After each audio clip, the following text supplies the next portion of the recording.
For the first time in history, people and machinery are working together, realizing a dream. A uniting force that knows no geographical boundaries without regard to race, creed, or color. A new era where communication truly brings people together. This is the dawn of the net.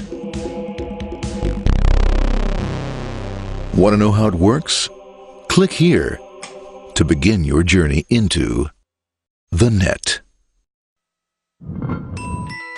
Now, exactly what happened when you clicked on that link? You started a flow of information. This information travels down into your own personal mailroom, where Mr. IP packages it, labels it, and sends it on its way. Each packet is limited in its size. The mailroom must decide how to divide the information and how to package it. Now, the package needs a label containing important information, such as sender's address, receiver's address, and the type of packet it is.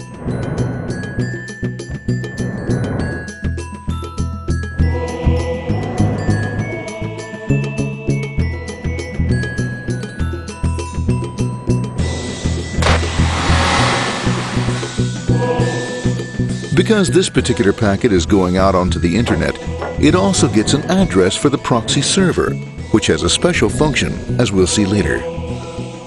The packet is now launched onto your local area network, or LAN. This network is used to connect all the local computers, routers, printers, etc. for information exchange within the physical walls of the building. The LAN is a pretty uncontrolled place, and unfortunately, accidents can happen.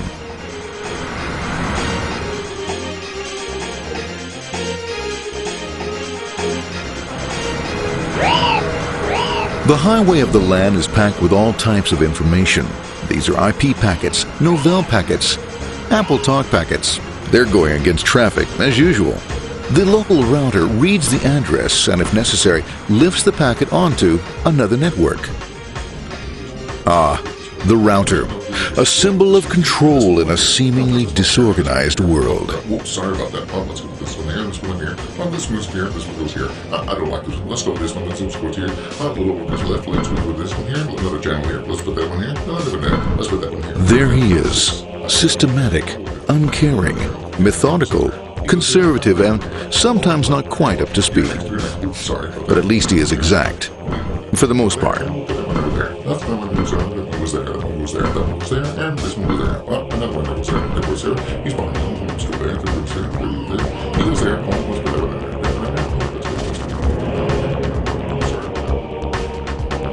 there. As the packets leave the router, they make their way into the corporate intranet and head for the router switch.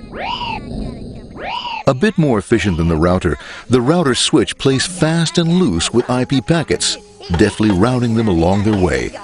A digital pinball wizard, if you will. Here we go. Here comes another one. And it's another. Watch this, Mom. Here goes. Whoop, we're on the back. Hey, in there, in there, in there. Over the left, over the right, over the left, over the right. You got it. Here it comes. Right on. He shoots. He scores. It's going. Hey, wait. Hey, watch out. Here comes another one. Oh, here we go. And it's gone. As packets arrive at their destination, they're picked up by the network interface, ready to be sent to the next level. In this case, the proxy. The proxy is used by many companies as sort of a middleman in order to lessen the load on their internet connection, and for security reasons as well.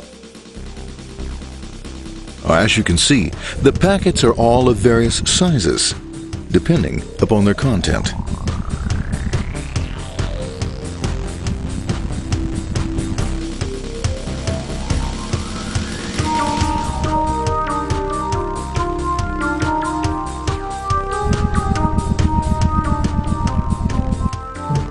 The proxy opens the packet and looks for the web address, or URL.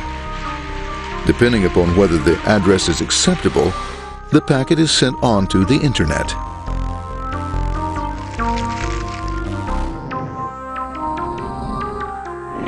There are, however, some addresses which do not meet with the approval of the proxy, that is to say, corporate or management guidelines. these are summarily dealt with. We'll have none of that. For those who make it, it's on the road again.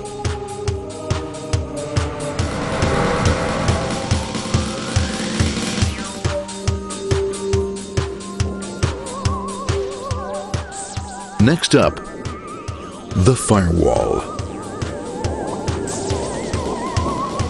The corporate firewall serves two purposes.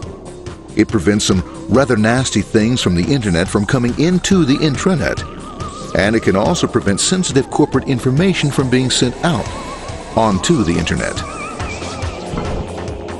Once through the firewall, a router picks up the packet and places it onto a much narrower road, or bandwidth, as we say.